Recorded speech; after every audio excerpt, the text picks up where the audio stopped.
Mickey Mantle, the batter, bases full of Yankees. Big moment of the World Series. Meyer in a lot of trouble. Gets the sign from Campanella. Here's his pitch. Mantle sways, and there's a long drive, and that ball here. Grand slam! And the Mets got himself a big Yankee reception committee.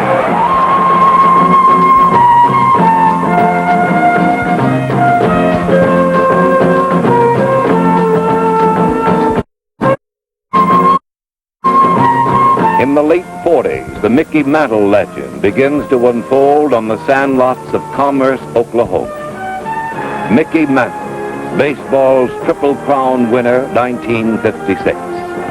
3-time American League's most valuable player.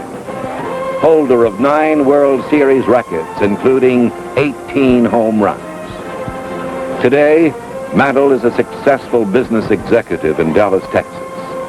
Former Green Bay great Paul Hornung met with Mickey during a morale-boosting visit to a children's hospital. And then, once again, at Hornung's Manhattan apartment, where they explored the legend of the man who was to become one of baseball's all-time immortals.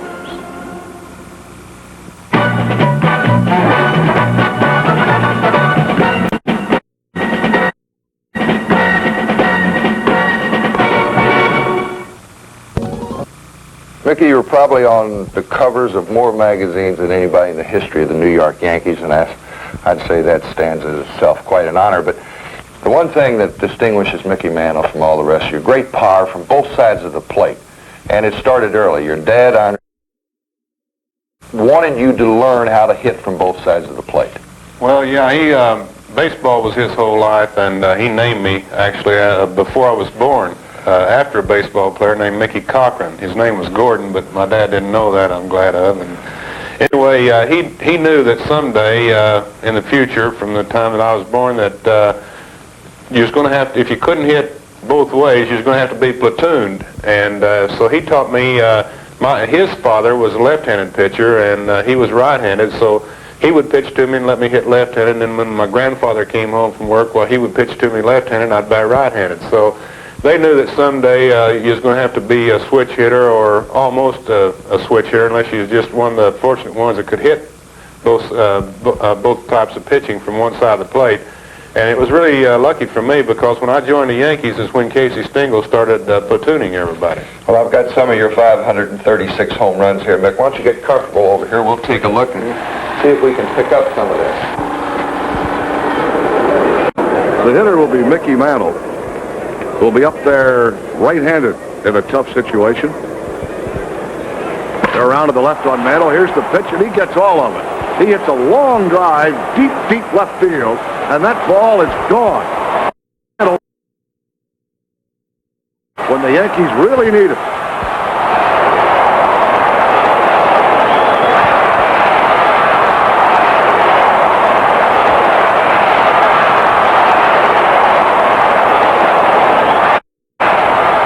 See that facade up there in right field in Yankee Stadium?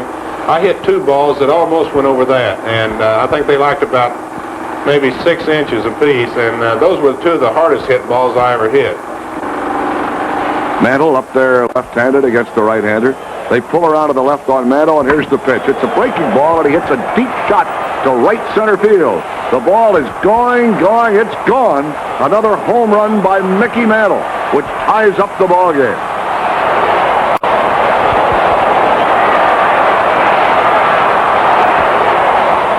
Mantle, the batter. The pitch is over, and he gets a shot at it and bangs it hard to deep left center field. This ball may be out of here.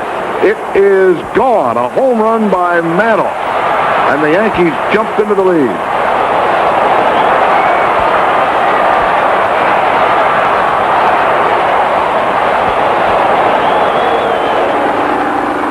This here picture here was in an all-star game. This is one of the biggest thrills I ever had. This game went about 15 innings, and Stan Musial ended up winning the game. He and Yogi was pitching. This is Nellie Fox here, and this guy coming in right now was one of my idols, Ted Williams, and I hit the ball with him on base. I think Ted Williams is probably the greatest hitter I ever saw. The batter, Mickey Mantle, up there left-handed, and he gets a fastball and hits a long drive, deep right field. It's gone. It's out of the ballpark. Another homer for Mantle.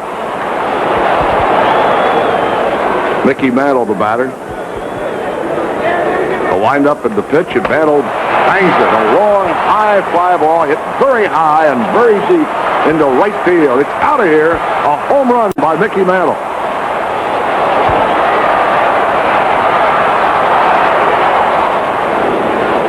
In Game 2 in the 60 series, Mantle swings and drives one to deep center field at Ford Field, the biggest part of the ballpark, and it's gone. That was in Pittsburgh there. That was, I think that was the only time that I felt like the best team got beat in the World Series. Pittsburgh beat us that year. That was the year that Kubek got hit in the throat with that bad hop, and we scored something like 53 runs, and they scored 13, I think, in that World Series game. I mean, in that one series, and they beat us. That's one of the worst feelings I ever had in my life after that series there. Mantle's had a big year against the Indians. Here's the left-hander's pitch. Here's a shot by Mantle into deep left center. That ball jumps out of here. A home run by Mickey Mantle.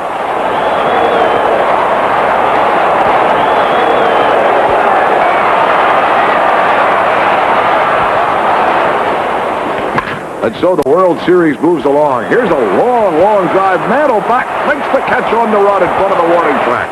There's one of the best pitchers. He knew that one was gone, I think, just as soon as he threw That was Koufax. That was Koufax. He didn't make very many mistakes, and when he did, you had to take advantage of him. I think Koufax is probably the best left-hand pitcher I ever hit against. Big moment in this World Series game. Here's a drive by Mickey way, way back. The ball is carrying well, and it is gone. A home run by Mickey Mantle.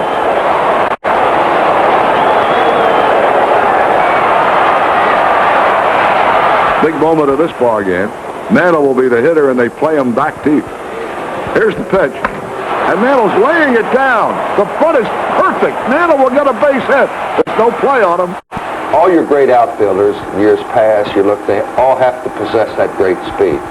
Yeah, I did. I could run pretty good. I wasn't really known as a great outfielder, though. Well, Mickey, in 1959, you joined a club that at that time was pretty exclusive. $100,000 a year club. Musial, Mays, DiMaggio, and Ted Williams were the only ones who actually had a salary of $100,000 in those days. And we're going to take a look at the $100,000 club in just a moment. Hi. Mickey, in 1960, you reached a level of excellence very few ball players had attained before then, the $100,000 a year club. I guess it's quite a distance from 1949, receiving $100,000 a year as a salary from the New York Yankees. It's the far from 1949. Well, it sure is. I think that when I signed with the Yankees in '49, they gave me $1,500 for the whole year. $500 of it was considered a bonus, and the other $1,000 was for finishing out that summer. About that time was when they started giving these big bonuses to the ball players, and the way that I got into the picture was Tom Greenway, the Yankee scout, lived in Springfield, Missouri, and he was on his way to Broken Arrow, Oklahoma to sign a shortstop. He was talking about giving him $35,000, and he stopped in Baxter Springs. I was playing with Baxter Springs Whiz kids, and he stopped there to watch this ball game, and I happened to hit 3 home runs that day. I hit 2 right-handed and 1 left-handed, and all 3 of them went in the river, which was quite a ways out in the center field there, and he stopped and talked to me. Of course, he couldn't sign me right at that time because I was still in high school, so he told me that, asked me if I would like to play at the Yankees. And of course, you know, Joe DiMaggio was always my idol, and I said, sure, I'd like to play at the Yankees. And he said, well, don't do anything. He said, whenever I come back through here and you graduate out of high school, why, maybe we can talk to you. And he gave me $1,500. Here's a few guys that I think you'll realize not only achieve stardom, but big salaries. Well, it was a big thrill to make $100,000. Babe, I guess he didn't never get to $100,000, but he made $80,000, and I think they only taxed him like $5,000. That bat he's swinging, Paul, is 48 ounces. That is unbelievable. He must have really been strong. I think when I finally quit, when I retired, I was using a 30-ounce bat to give you an illustration of how big that bat was. And DiMaggio, one of the greats. I think that probably there's the greatest all-around baseball player that ever lived. He could do everything, like sliding in there. Ted Williams is probably the greatest hitter I ever saw, I think, but he wasn't the all-around baseball player that Musial and DiMaggio was. And that's Willie Mays, of course. He's fielding is one of the greatest fielders that ever played the game. This is that great catch that he made off of Vic Wertz in the '54 World Series. That's whenever people really started noticing Willie. The Mick. Great arms, Mickey. I think that came from swinging that sledgehammer in the mines, Paul. We used to have milk cows. I had to milk 16 milk cows before I go to work in the mines. What is Looks that? like I popped up on that one. One time I did that, though. I hit what I thought was a pop-up into center field, and I took my bat and broke it on the ground, and the ball went into the center field bleachers, and kind of made me feel stupid that day. And this, of course, 1951, your first World Series, and you're carried off here, Mickey, the first of the series of injuries. When they think of Mickey Mantle, you think people talk about your injuries. This was the first one in the World Series. That one right there, I think, was probably the one that started all the rest of them. I tore up my right knee. Not very many people know it, but that was in a series against the Giants, and Willie Mays hit a pop-up to right center field, and I was running over to catch the ball. I was looking at the ball, and I got to it, and Joe DiMaggio was playing center field, was standing under it. Of course, I didn't want to run into my idol. When I tried to stop, my foot hit a rubber drain in the outfield there, and my knee didn't give. It just went out on me.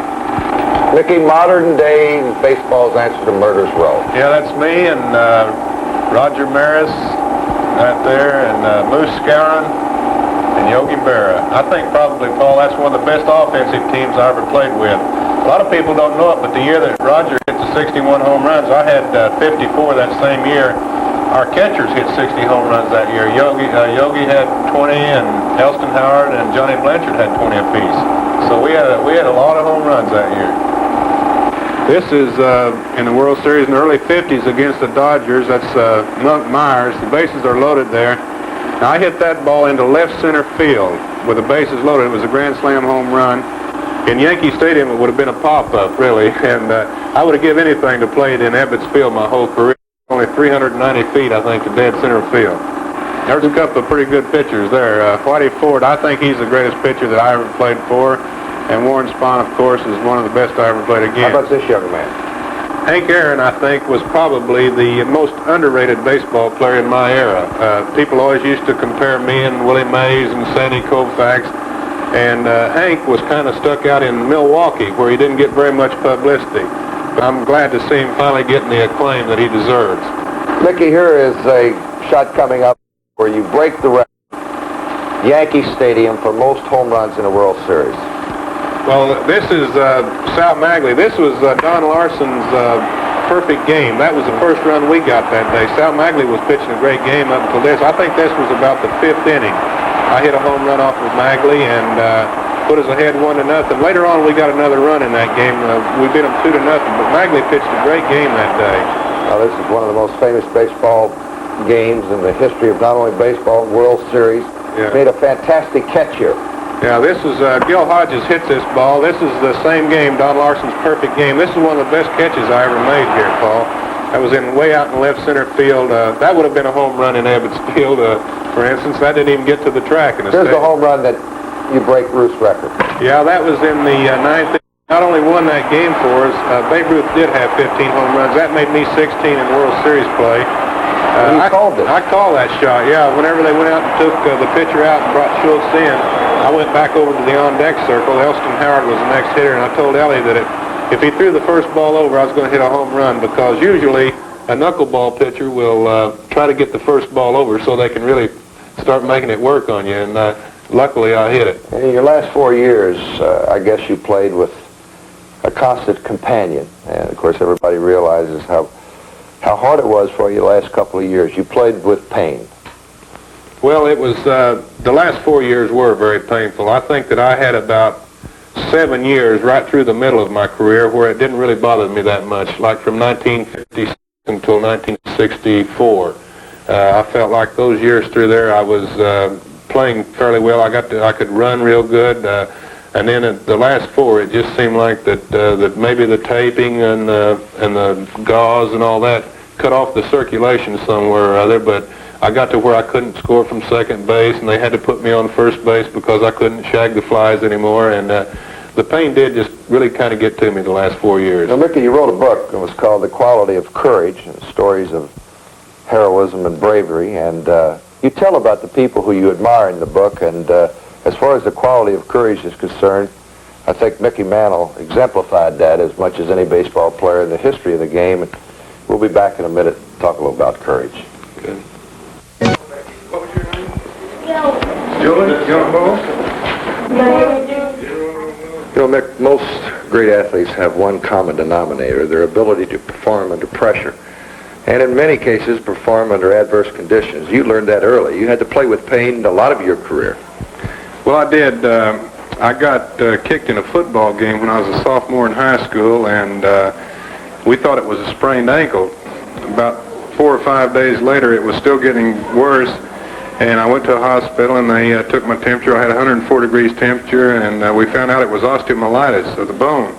So I had to spend 2 years, my sophomore and junior year, going back and forth to the Oklahoma City Crippled Children's Hospital. And you're really right. I guess learning to live with pain or play with pain, just like these kids here are, is what it's all about, really. You learned that early, which I think had to help you in your athletic career. Oh, I'm sure it did. I felt like everything was gravy after getting out of that hospital. I'm sure that most of these people will be out of here before long and really have a little fun. Well, this is the toughest game, actually, for anyone right here. These kids are fighting the game of life itself. And as you played all during your career with a great amount of pain, I remember there was one man who really admired your display of courage, and he was quoted as saying he's probably one of the most exciting athletes I've ever had the pleasure of witnessing. And of course, I'm speaking of our late great president, Dwight D. Eisenhower. And he was a pretty good luck charm for you, wasn't he? He really was. It seemed like every time he was at the game, I hit a home run or two. The Yankees used to open the season every year at Washington. He would throw out the first ball, and then he came to a couple of World Series games. And I think every game that he saw, I hit at least one home run. And I remember one opening day, I hit 2 when he was there. So he was really a good luck charm for me. Well, you know, Mickey, after 18 years as a star for the New York Yankees, you think back, great exits, some of our, in all the history of sport, not only baseball, some great exits have been made at Yankee Stadium. Speaking of Babe Ruth, the unforgettable moment of Lou Gehrig, and of course Joe DiMaggio. And in 1969, they had Mickey Mantle Day at the stadium. And it's, I think, a day that you and I think the fans who were lucky enough to be in attendance will never forget.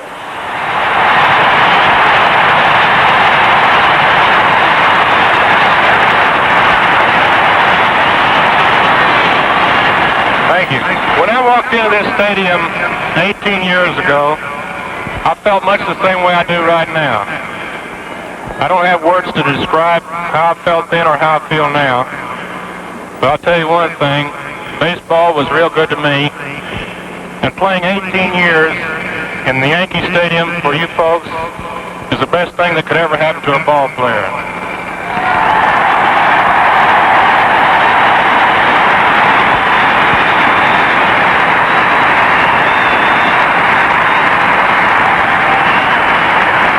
Now, to think that the Yankees are retiring my number 7 with numbers 3, 4, and 5 tops everything that I could ever wish for. I've often wondered how a man who knew he was going to die could stand here and say that he was the luckiest man in the world. But now I think I know how Lou Gehrig felt. This is...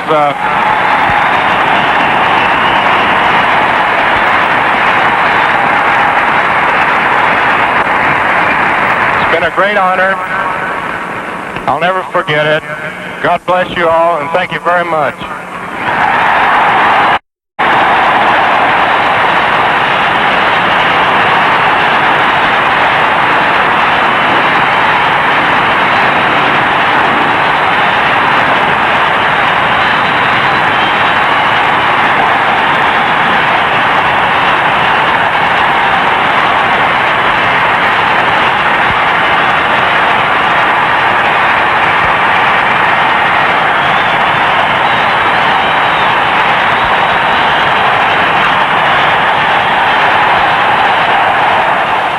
This week, Mickey Mantle, once a baseball superstar, recognized as the greatest switch hitter of all time. When he retired after the 1968 season, Mantle had 536 regular season home runs and had led his Yankee teammates to 12 American League pennants and 7 world championships.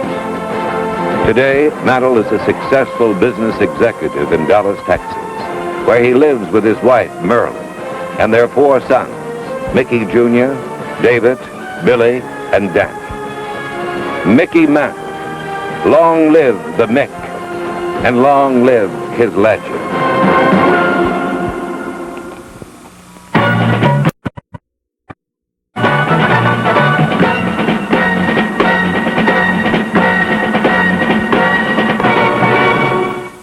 Hello again, everybody. Sal Moore.